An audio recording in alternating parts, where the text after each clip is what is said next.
नमस्कार, मेरो नाम चाहिँ सञ्जय सिंह, म चाहिँ जाजरकोटदेखि। यो कार्यक्रम भइरहेको छ जाजरकोट छेटाघाट नगरपालिका 12 मा। यहाँ चाहिँ 12 मानाघाटमा चाहिँ कार्यक्रम भइरहेको छ। हाम्रो माओवादीको मुख्य प्रमुख अध्यक्ष पुष्पकमल दाहाल प्रचण्ड, शक्ति बस्नेत लगायत सम्पूर्ण हाम्रो यो मानाघाटमा नेताहरू आउँदै हुनुहुन्छ। त्यही भएर त्यही अनुसारको भव्य तरिकाले कार्यक्रम भइरहेको छ। भिडियो चाहिँ मैले काटी बनाउँछु र नचुराइकन सबै भिडियोहरू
हामी आउने बित्तिकै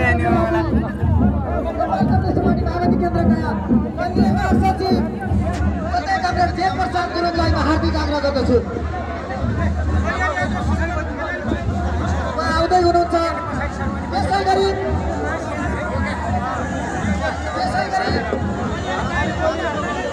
केन्द्रीय उपमहासचिव सधैँ कमरेड शक्तिबहादुर बस्नेतलाई म हार्दिक आग्रह गर्दछु। त्यसै गरी कर्णाली प्रदेश समितिका इन्चार्ज नेपाल कम्युनिस्ट पार्टी माओवादी केन्द्रका स्थायी समिति सदस्य सधैँ कमरेड कालीबहादुर मल्ललाई म हार्दिक आग्रह गर्दछु। त्यसै गरी हाम्रो पार्टीका सबै स्थायी कमिटी सदस्य कमरेड पार्टीजीलाई म हार्दिक आग्रह गर्दछु।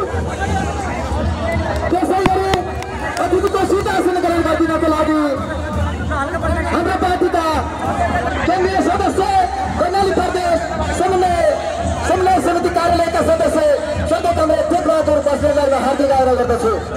त्यसै गरी कर्णाली प्रदेश समन्वय कार्यालयका सदस्य केन्द्रीय समिति सदस्य कर्णाली प्रदेशका प्रथम मुख्यमन्त्री सधैँ कमरेड माङ्गबहादुर शाहलाई म हार्दिक आग्रह गर्दछु। त्यसै गरी केन्द्रीय समिति सदस्य जाजरकोट युवा नेता तथा कर्णाली प्रदेश समन्वय कार्यालयका सदस्य आदरणीय कमरेड रामदेव आचार्यलाई म हार्दिक आग्रह गर्दछु।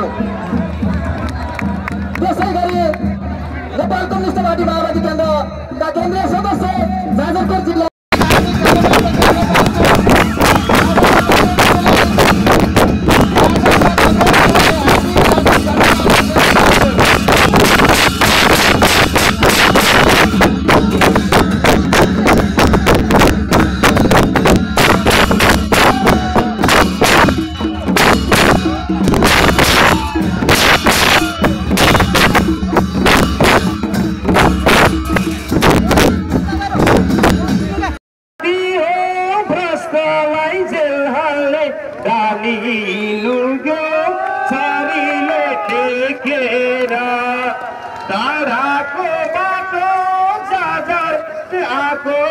माओवादी को बर्दो क्रेज देखेरा हो केना जुमर सिधै जाजरकोट सबैजनालाई सलाम छ, नमस्कार छ। म नवीन प्रधान तर्फबाट कार्यक्रमका प्रमुख अतिथि श्रोता अध्यक्ष ज्यू, त्यसै गरी वरिष्ठ उपाध्यक्षज्यू, महासचिवज्यू, अनि यसै जिल्लाले जन्माएको हुनार नेता उपमहासचिवज्यू लगायत सम्पूर्ण आदरणीय नेताजीहरू र पार्टी जिल्ला अध्यक्ष इन्चार्जलाई सलाम गर्न चाहन्छु।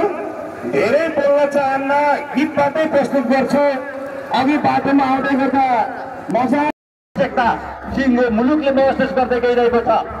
अब तपाईँ हामीले पनि यो महसुस गरेर मात्र पुग्ने छैन, त्यसलाई व्यवहारिक रूप दिनको लागि आफ्नो ठाउँबाट फेरि एउटा नयाँ प्रतिबद्धता, नयाँ सङ्कल्पका साथ अगाडि बढ्नुपर्नेछ। पार्टीले त्यो सङ्कल्प गरिसक्यो, पार्टीले त्यो प्रतिबद्धता गरिसक्यो। अध्यक्ष कमरेड पूर्व झापाबाट सुरु गरेर कञ्चनपुर हुँदै फेरि उहाँ बैतडीबाट सुरु गरेर पूर्व पहाडमा पुग्ने एउटा अभियानमा हुनुहुन्छ।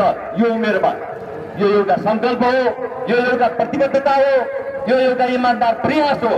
फेरि एकपटक तपाईँ हामी सबैले अध्यक्ष प्रनिचन्द्र कमरेडको नेतृत्वमा यो मुलुकको समृद्धिको नयाँ अभियान सुरु गर्नुपर्नेछ, सुशासनको नयाँ अभियान सुरु गर्नुपर्नेछ, हामीले सामाजिक न्यायको नयाँ अभियान सुरु गर्नुपर्नेछ।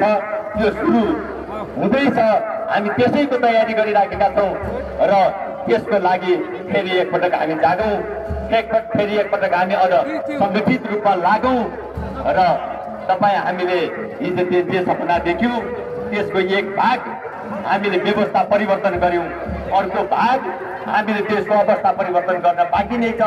त्यो अवस्था परिवर्तन गर्ने अभियानमा हामी सबै जुटौँ भन्ने तपाईँहरूसँग आग्रह गर्दै अरू जिल्ला विकास निर्माणका बारेमा हामीले कुराकानी गर्नुपर्नेछ, ती धेरै गर्दै जाउँला।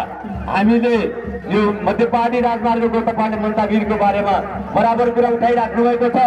हामी अध्यक्ष कमरेडसँग पनि यो कुरा भएको छ।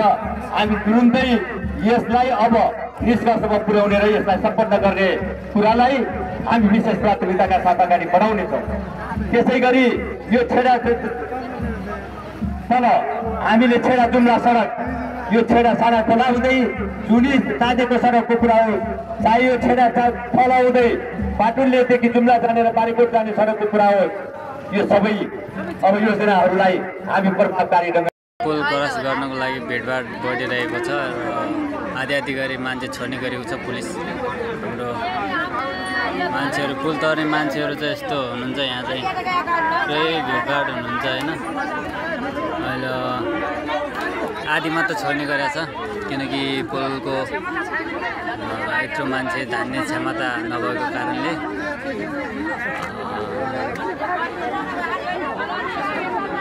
मान्छेहरू चाहिँ धेरै लाइनमै छन् अझै पनि। पछाडि छन् यत्रो मान्छे।